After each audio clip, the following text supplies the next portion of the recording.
So yun guys, iipitin na natin to dito sa kulay blue na wire, kasi yan yung letter B dun sa flasher relay.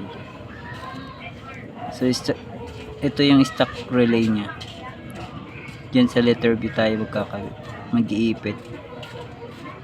So dito sa right side na yun.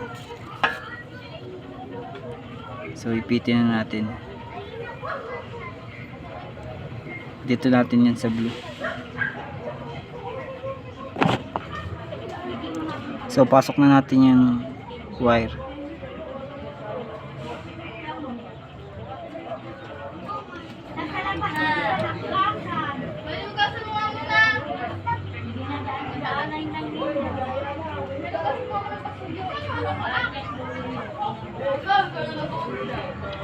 Pasuhin mo lang.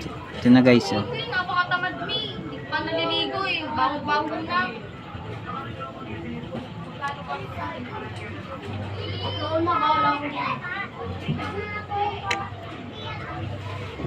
So yun, napasok na natin yung naipit na natin sa letter B.